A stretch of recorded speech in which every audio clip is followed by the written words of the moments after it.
Et salut les amis, on se retrouve pour quelques vidéos TikTok. Avec le recul, on a grandi sous dictature qu'aucun enfant ne supporterait 24 heures aujourd'hui. La dictature du non, si tu as entendu ce mot plus souvent que ton propre prénom, reste ici, tu fais partie de ceux qui ont connu la fin, la vraie. Aujourd'hui, quand un enfant veut quelque chose, on ouvre un débat parlementaire, on négocie, on explique, on compense, on a peur de le frustrer. Nous, la réponse était binaire, c'était non. Tu veux ces baskets? Non. Je peux sortir? Non. Pourquoi? Parce que c'est comme ça. C'était juste la fin de la discussion, point barre. C'était injuste, terriblement. On rageait, on pleurait dans nos oreillers, on trouvait nos parents cruels, mais regarde le résultat aujourd'hui. Ce non permanent nous a appris un truc vital, le désir. Comme on n'avait rien qui nous était acquis, on a appris à rêver fort, on a appris à attendre Noël pendant 364 jours, on a appris que si tu veux vraiment un truc, tu vas devoir tondre des pelouses, laver des voitures ou attendre d'être adulte pour te le payer. On a développé la dalle, aujourd'hui ils ont tout de suite, en un clic. Ils ont le oui facile, mais un oui facile ça ne vaut rien, ça crée des enfants blasés qui sourient même plus quand ils ouvrent un cadeau. Nous quand on obtenait enfin un oui c'était le Graal, on en prenait soin comme un trésor. Alors dis-moi en commentaire, c'est quoi le truc qu'on t'a refusé toute ton enfance et que tu t'es payé fièrement avec ton premier salaire? C'est ça la victoire. Et si tu es d'accord qu'un peu de non n'a jamais tué personne, partage cette vidéo, ça rappellera aux parents qu'ils ne sont pas des En vrai, je trouve il a tellement raison. Et puis c'était réellement comme ça à l'époque. Même de ma génération, c'était comme ça en vrai. Je trouve que c'était pas si mal. Au moins, ça nous a appris à mettre des limites, et ça nous a appris à désirer, et ça nous a appris pas mal de choses quand même.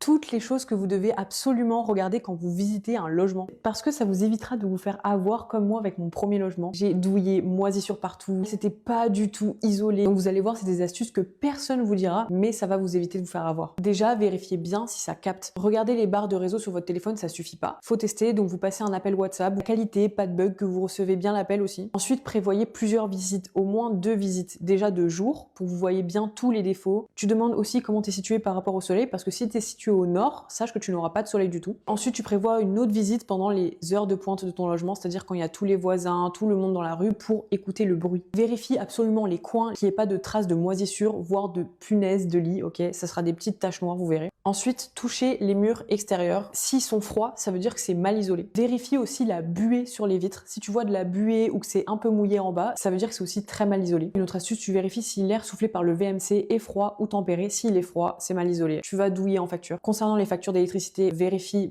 tout ce qui est DPE et surtout, tu demandes la facture de l'ancien locataire. Ça va te donner une idée de toi combien tu vas payer. Ensuite, tu testes tout robinet. Quand tu les testes, tu regardes en dessous s'il n'y a pas de fuite. Tu allumes aussi plusieurs robinets en même temps pour voir s'il n'y a pas une chute de pression d'eau. Puis ensuite, tout le reste, tu connais fissures, tu regardes si tout fonctionne, tu ouvres, tu fermes, voilà. Voilà, une petite astuce pour ceux qui veulent acheter soit au moins là, il y a une petite liste de quoi regarder. Vous êtes peut-être sain ou saine d'esprit, mais est-ce que vous pensez que si on vous enfermait maintenant dans un hôpital psychiatrique, vous seriez capable de prouver que vous êtes sain ou saine d'esprit? 8 personnes ont essayé de faire ça en 1973. Spoiler, elles n'ont pas réussi à prouver qu'elles étaient saines d'esprit. Mais écoutez bien parce que la fin de la vidéo va vous faire douter de votre propre perception. C'est une expérience de psychologie, c'est l'expérience de Rosenhan. Ces 8 personnes, ce sont des volontaires, par exemple un peintre, une mère au foyer, etc. Ils vont tous se présenter à des hôpitaux psychiatriques différents en disant « Je viens vous voir parce que j'entends un bruit sourd dans ma tête ». Une phrase, une seule. À la seconde où ils sont admis, ils reprennent un comportement normal. Ils ne reviennent jamais sur ce bruit sourd qu'ils entendaient dans leur tête. Ils sont là pour calculer le temps que vont mettre les médecins à déterminer qu'ils n'ont rien à faire ici. Restez bien avec moi parce que le plus édifiant, c'est pas qu'ils soient restés enfermés, c'est ce que les médecins ont noté dans leur carnet de notes à leur sujet. Aucun n'a été démasqué. Pire, tout leur comportement était interprété comme étant des symptômes. Lorsqu'un volontaire a pris des notes, par exemple, le personnel médical a noté « Le patient manifeste une écriture compulsive maladive ». Un autre qui était arrivé juste un petit peu en avance à la cantine, ils ont écrit « Le patient présente une anxiété liée à l'oralité ». Ils ont fait ce qui s'appelle en psychologie un effet d'étiquetage. On leur a mis une étiquette sur la tête et donc c'est très dur de voir au-delà de cette étiquette avec en plus un biais de confirmation. En gros, le cerveau du personnel médical triait en permanence les informations pour faire en sorte que ça corresponde à l'étiquette qu'ils voyaient. Quand cette étude va sortir, les directeurs des hôpitaux psychiatriques sont furieux et disent à Rosenhan « Envoyez les faux patients là, renvoyez-les maintenant qu'on sait que ça existe et on va vous les détecter en 2 secondes. » Rosenhan dit « Ok, c'est parti, on recommence. » Pendant 3 mois, les hôpitaux psychiatriques vont chercher les imposteurs, ceux qui sont sains d'esprit et qui sont rentrés comme dans la première étude. 41 personnes sont identifiées, les directeurs des hôpitaux psychiatriques sont ravis d'avoir gagné. D'ailleurs, ils ont envoyé tout ce petit monde chez eux, sauf que pour cette deuxième expérience, Rosenhan a envoyé personne. Il n'y avait aucun acteur, aucun volontaire, aucun comédien. Les hôpitaux ont renvoyé chez eux 41 patients potentiellement malades en pensant que c'était des acteurs ou des comédiens ou des volontaires. Ils ont créé leur propre illusion. Ça nous rappelle quand même que notre jugement n'est jamais complètement objectif. On ne voit pas la réalité avec un grand R, on voit ce qu'on s'attend à voir, ce qu'on voudrait voir. C'est comme ça que moi, en tant que mentaliste, parfois sur scène, je vais créer un cadre parce que je sais que vous, dans le public, votre cerveau va faire le reste du travail pour mettre ce qu'il faut dans ce cadre. Passez me voir à Avignon si vous voulez en savoir plus. La question est-ce que vous pensez, vous, peut-être dans la vie, avoir une étiquette qui change la perception qu'on a de vous? Moi, je sais que l'étiquette mentaliste, elle change parfois ce que les gens pensent de moi, à tort ou à raison. Faut que je m'arrête là parce que c'est un mini all thread, c'est-à-dire ça doit rentrer en 3 minutes. Les gros all threads, ils sont sur ma chaîne YouTube. De toute manière, on se rejoint demain ici même à 17 h parce que je fais une vidéo par jour pendant 1 an, donc c'est pas compliqué, on a rendez-vous. Vous pouvez juste suivre mon travail et vous verrez une nouvelle vidéo comme ça toute l'année. Je m'appelle toujours Fabien Olicard, à très bientôt, ciao! En vrai, c'est un truc de ouf quand même, comment on peut se faire des idées par rapport à nos croyances. En vrai, là, juste en prenant quelques petites choses, ça a été étiqueté, mais genre un truc de fou. Et vous pensez que vous avez eu une étiquette sur la tête ou que vous avez déjà étiqueté quelqu'un? Parce que là, quand même, c'est incroyable en vrai. Comme quoi, des fois, même les professionnels, quand ils nous disent qu'il y a un problème, allez en voir plusieurs. Restez pas sur un seul. Parce que ça se trouve, il y en a un, il va vous dire que vous avez un problème, et il y en a deux autres qui vont vous dire que vous avez rien d'autre. Tiens, regarde, est-ce que tu t'es déjà demandé pourquoi ils avaient remplacé les lumières jaunes de l'époque dans toutes les villes par des lumières LED blanches dégueulasses? Pareil pour les voitures. Si je te parle d'optogénétique, ça te parle? Avec l'optogénétique, on peut activer des neurones, inhiber des neurones en utilisant de la lumière. Une modification génétique est nécessaire. Une modification génétique est nécessaire. Regarde, lumière jaune, lumière blanche. Qu'est-ce qui a modifié ou qui modifie les humains génétiquement? Donc, les neurones aussi, si le corps est modifié, les neurones aussi. Comme s'il y avait préméditation. Je parlerai de ce sujet, j'en ferai des vidéos sur le contrôle mental par la lumière. Il est temps de se réveiller, les gens. Ceux qui disent qu'on est fou, vous ne vous renseignez pas assez. Nul n'est plus aveugle que celui qui ne veut voir. Dis-moi ce que t'en penses en commentaire. Allez, ciao. C'est vrai que c'est assez curieux. Pourquoi on est passé de la lumière jaune à la lumière blanche? Après, on peut dire que c'est pour mieux éclairer, mieux voir tout ça. Mais c'est vrai que c'est un petit peu surprenant. Et puis aussi, ce que je peux dire par rapport à ça, c'est que c'est vrai que la lumière peut vraiment influencer sur nous.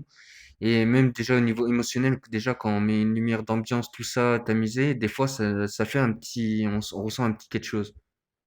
Actuellement, à Gaza, il y a énormément de bébés qui sont en train de mourir à cause du froid. Quand je vous parle de bébés qui meurent, je parle de nourrissons. Il y a énormément de personnes qui dorment à même dans l'eau. Dans de l'eau mélangée à de la boue à cause des inondations parce qu'il pleut énormément. Plus de 700 000 personnes ont perdu la vie en 3 ans. Alors ok, ça ne vous concerne pas, ce n'est pas votre problème vu que ça ne vous arrive pas. Mais quand bien même, s'il vous plaît, on est humain. Quand tu scrolles et que tu tombes sur des images pareilles, tu ne peux pas rester insensible. Des enfants qui meurent à cause du froid, je sais pas si vous vous rendez compte. Des enfants qui viennent à peine au monde et qui repartent déjà pas à cause de maladies, mais ils partent à cause du froid. Comptez aussi en plus la malnutrition, les problèmes d'hygiène avec tout ça. Imaginez juste, vous êtes une femme à Gaza. Comment vous faites ne serait-ce qu'avec vos règles? Actuellement, je ne vois presque plus de créateurs de contenu parler de ce qui se passe. Peut-être que la mode de parler de Gaza et de la Palestine est passée. S'il vous plaît, on ne doit jamais arrêter de parler de ce qui se passe dans ces pays opprimés. Que ce soit pour Gaza, que ce soit pour le Congo, que ce soit pour le Soudan. Pour tous les pays et pour tous les peuples opprimés, on se doit de réagir, de partager, de publier. S'il vous plaît, regardez où est-ce qu'on est. On est au chaud, on est bien. Avec le peu de froid qu'il y a, on arrive à se plaindre, alors imaginez eux. C'est vrai que c'est horrible ce qui se passe quand même là-bas, en vrai. Je pense que c'est pas vraiment humain de faire ça et que ça soit pour des terres ou pour quelconque chose, c'est pas justifié de faire ça. Trump, il veut envahir et sauver tous les pays du monde alors que dans son pays, il y a des gens qui se font tuer par la police. Hier, la police ICE est partie se balader dans les rues de Minneapolis. Ils ont voulu arrêter une femme qui était en train de conduire. Dans la vidéo, on le voit très clairement. La femme, elle est dans une situation où elle dérange la circulation. Au moment où la police va venir l'interpeller, elle est en train de faire une manœuvre. Je pense qu'elle a pas capté ce qui se passait, donc elle va accélérer. Après tout, chacun réagit de façon différente. On est tous humains, l'erreur existe. En aucun cas, elle a été dangereuse pour ces policiers. Les policiers ont décidé de lui tirer dessus 3 fois. Pas une fois, pas 2 fois, 3 fois. La femme a quand même perdu la vie. Au moment où la dame était en train de mourir, il y avait un médecin sur place. Le médecin était en train de demander d'aller sauver cette dame parce que c'est sa voisine. Les policiers ont totalement refusé. Ils ne voulaient pas. Depuis que Trump il est passé au pouvoir, c'est que des histoires comme ça. La ICE qui menace tout le monde, qui tue tout le monde. Même le maire de Minneapolis, il leur a dit dégagez, on veut pas de vous. La ICE, elle enlève pas seulement les immigrés illégaux, elle enlève toutes les personnes. Toutes les personnes qui ne sont pas blancs, elle les enlève. C'est vrai que ça va trop loin, ils abusent quand même avec cette forme de police, puisqu'en plus, c'est même pas les polices de l'État, si je me trompe pas, c'est genre comment dire, des organisations, en fait, des entreprises, donc ils ont même pas lieu de faire ça. Mais ils sont en train de partir trop loin, en vrai. Bon, quand j'avais 10 ans, j'ai absolument voulu avoir une carte du ciel. Mais alors je me suis tout de suite posé la question, comment ça se fait que toutes les étoiles que l'on peut voir se trouvent sur un seul disque? Je veux dire, si on regarde en haut, il doit bien avoir quelque chose de différent à voir d'en bas. Hein. Et chaque fois, on voit la Voie lactée. Bon, je me suis dit, oui, ça c'est la carte pour le nord, d'accord, c'est vrai. Alors il donne une carte du ciel du sud. D'accord.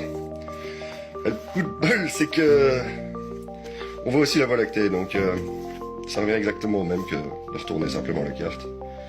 On a les mêmes étoiles au même endroit.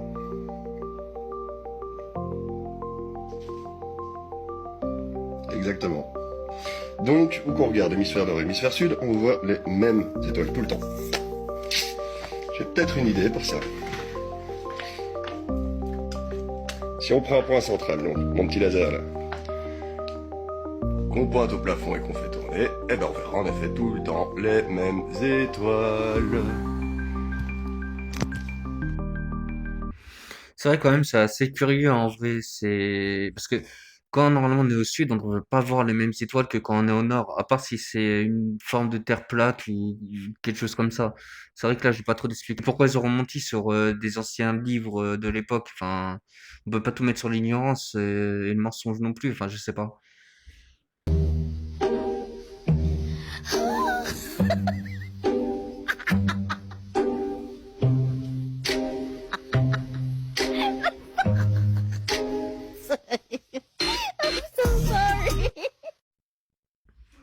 Ah bah ça, la poule, peut-être qu'elle a voulu tenter de nager, hein, on sait pas. Hein.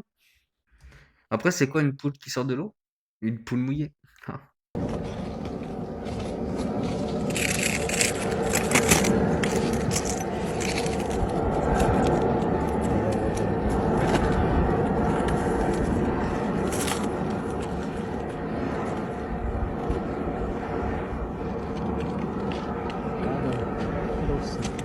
C'est très stylé, hein, en vrai, ça fait comme une petite rivière sous terre de lave. Bon, par contre, j'aimerais pas que ça s'effondre, hein, parce que là, ce serait un peu le caca.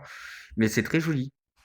C'est terminé pour Action Jiffy, la foire fouille. Une nouvelle enseigne débarque en France et elle promet d'être encore moins chère que ses concurrents. Vous y trouverez les mêmes articles mais beaucoup moins chers. Et le petit plus, c'est qu'ils ont même un site internet où tu peux commander et tout recevoir en 3 jours. Il y a déjà quelques magasins qui ont fait leur rouverture en France et ça a totalement cartonné. Alors évidemment qu'ils sont en train de s'implanter partout. Pour le moment, surtout dans les grandes villes comme Paris, Marseille, Toulouse, mais petit à petit, ils vont vraiment débarquer de partout. Alors ces magasins, c'est l'enseigne Wibra. N'hésite pas à aller faire un tour et à regarder leur site internet parce que franchement, ça vaut vraiment le coup.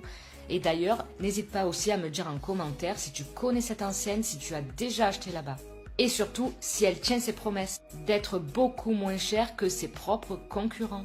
Personnellement, pour le moment, je n'ai pas eu l'occasion encore de tester.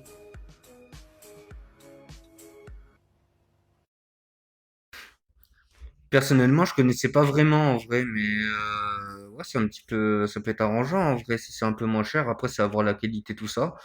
Mais ça va voir, se renseigner un petit peu. Bon, moi je crois que l'Ukraine nous a arnaqué. Et le pire, c'est que j'en ai la preuve. Franchement, cette vidéo elle a fait le tour du monde et tous les médias se sont emparés pour réagir dessus. Les gens dans les commentaires ont dit que c'était honteux de faire ça. Et honnêtement, je peux les comprendre parce que faire ça en pleine période de guerre, c'est chaud. Avant de mettre la vidéo, abonne-toi à mon compte parce que tous les jours je partage l'actualité. N'oublie pas de me dire en commentaire ce que t'en penses juste après avoir visionné cette vidéo. Bref, c'est parti. Donc je vais vous expliquer, je vais vous remettre dans le contexte. Ça en gros, c'est une salle de concert en Ukraine et ça a été tourné il y a quelques semaines. Et vous allez me dire, mais il n'y a pas la guerre en Ukraine? Et la réponse c'est que oui, et en plus, à l'entrée du concert, tous les téléphones devaient être réquisitionnés pour pas que du coup des vidéos sortent et fuitent et du coup révèlent la supercherie. Et pourtant il y a plein de gens qui ont réussi à prendre leur téléphone et filmer du coup la scène, et c'est comme ça cette vidéo est devenue virale. Donc voir du coup des Ukrainiens faire la fête, danser, etc. alors que les Français, même la France, continuent à envoyer des milliards et des milliards sous prétexte que ils sont en train d'être dans les ruines de la guerre, etc. Alors qu'en fait, ils profitent juste de notre argent. En tout cas, moi, je sais pas quoi en penser, mais vous, dites-moi en commentaire ce que vous en pensez, ça m'intéresse. N'oublie pas de t'abonner parce que tous les jours, je partage l'actualité. C'est vrai que c'est un peu contradictoire avec ce qu'ils disent d'habitude, parce que là, ils font la fête, tout ça, mais bon, après, je me dis que quand il y a la guerre, ils sont pas forcément en train de détruire de partout. Donc, ouais, je sais pas trop quoi en penser, dites-moi en commentaire. Maintenant, on sait pourquoi Emmanuel Macron cherche à détruire à tout prix la France. En tout cas, c'est pas moi qui l'ai dit, c'est lui, et en plus j'en ai la preuve. Ça s'est passé en plein direct devant des millions de personnes. Et même ce monsieur, quand il a entendu la phrase de Emmanuel Macron, il était choqué. Il s'est dit, mais comment il peut dire ça? Parce qu'en vrai, même moi j'étais choqué, alors que moi de base je suis neutre. Mais avant de te mettre la vidéo, abonne-toi à mon compte parce que tous les jours je partage l'actualité. Et aussi, après avoir visionné la vidéo, pense à me dire en commentaire si tu trouves ça normal ou alors pas du tout. Et donc moi je finirai par là. Je vous remercie de cet engagement parce que on est dans une période où on refonde. On est en train de réinventer un modèle. C'est plus dur de le réinventer quand tout n'a pas été détruit. Comment ça mon ref? Donc pour bâtir un nouveau pays, je reprends ces mots. Il faut du coup détruire l'ancien pays, l'ancien territoire. Donc en gros, en l'occurrence, la France. Ça veut dire que c'est ce qu'il souhaite, c'est ce qu'il veut faire. Et donc du coup, il vient se cramer tout seul alors. Franchement, ça m'étonne que cette vidéo n'a pas fait autant polémique et autant de buzz, comme si elle voulait être étouffée. Mais moi du coup, je suis un bon, je vous la montre. Et d'ailleurs, du coup, dites-moi en commentaire ce que vous en pensez. Est-ce que pour vous, du coup, vous êtes d'accord avec lui? Il faut totalement raser un pays pour le refaire. Ou alors, est-ce que vous êtes totalement en désaccord avec lui? Dites-moi en commentaire, ça m'intéresse. Et aussi, n'oublie pas de t'abonner à mon compte parce que tous les jours, je partage l'actualité. C'est un ouf quand même de dire ça, lui, en vrai. Il faut casser pour redétruire, mais bon, après, quand on regarde dans l'histoire, c'est un peu ce qu'ils ont fait quand même. Parce que là, c'est le nouvel ordre mondial. Après, il y avait le nouveau monde, il y avait l'ordre mondial, tout ça. Et à chaque fois, c'était toujours pareil. La guerre, tu casses, tu rachètes, tu reconstruis. Et tu remets des nouvelles lois. Mais c'est quand même un ouf de dire ça comme ça, lui. En Finlande, le Père Noël ressemble à une chèvre. Il s'appelle Joulupukki et ça veut littéralement dire le bouc de Noël. À l'origine, ce n'était pas un personnage gentil. C'était une figure païenne des fêtes d'hiver nordiques. Avec le temps, il est devenu le Père Noël que tu connais aujourd'hui. Il vit en Laponie, à Korvatunturi, la montagne aux oreilles, où l'on dit qu'il peut entendre les enfants du monde entier. Alors à Noël, oublions les marques américaines et rendons hommage à la chèvre originelle. En vrai, ça m'a fait bader un petit peu en voyant ça, parce que quand j'ai vu la tête de bouc, sérieusement, moi, ça m'a fait penser au chétan, et du coup, je me suis dit, ouais, c'est un peu chelou, en sachant qu'en plus, en Amérique, on appelle le Père Noël Santa, et Santa, ça veut dire Satan. Donc, quand on met plusieurs endroits et qu'on les rassemble, et bah, ça commence à faire des histoires un petit peu cheloues quand même. Ces couches de gras blanc, visibles à l'œil nu, n'existent pas sur les filets de poulet fermiers. Puisqu'on voit bien qu'un poulet des années 50, qui est l'équivalent du poulet fermier français actuel, finalement, en 56 jours d'élevage, il atteignait à peine 1 kg, alors que les poulets actuels font plus de 4 kg sur la même durée d'élevage. Le poulet Ross 308 grossit 4 fois plus vite que les souches fermières. Sa morphologie n'a rien à voir, il est nettement plus arrondi. On voit quelques petites différences entre les souches à croissance rapide. En fait, on peut voir quelques inclusions là, de gras et de tissus conjonctifs qui sont beaucoup plus visibles et qu'on ne voit pas du tout dans les souches à croissance lente utilisées pour la production fermière. Il y a très peu de gras dans un filet de poulet. Il y a normalement à peu près 1% dans des filets comme ceux-là. Mais ici, on monte facilement à 2, 3, parfois sur des poulets lourds à 4% de gras. En grossissant plus vite, cette viande devient plus grasse et voit son taux de protéines diminuer. Forcément, quand on réduit la teneur en protéines d'une viande et qu'on augmente sa quantité de gras, on n'améliore pas sa qualité. Et ce que ça fait aussi, et on peut le voir ici visuellement, c'est que ce sont des viandes qui retiennent moins bien l'eau. Effectivement, le poulet Ross 308 retient moins bien l'eau, surtout au moment de la cuisson. Ces filets perdent jusqu'à 23% de leur poids initial. On voit le jus qui a été perdu à la cuisson. Contre environ 14% pour les races fermières selon les résultats de ces expériences. Là, on le voit, hein, on a des pertes en eau bien plus élevées. Les conclusions de son étude européenne ne devraient pas être publiées avant la fin de cette année. C'est chaud quand même, parce que en quelques temps, ils ont réussi à faire passer le poulet de 1 kg à 4 kilos. Mais après, je me demande ce qu'ils l'ont fait au poulet. Est-ce qu'ils l'ont mutagéné? Est-ce qu'ils l'ont passé des trucs? Je sais pas trop. Mais je suis pas sûr que ce soit très simple. Mais bon, sur ce, la vidéo elle est finie. Je vous dis une bonne journée et une bonne soirée.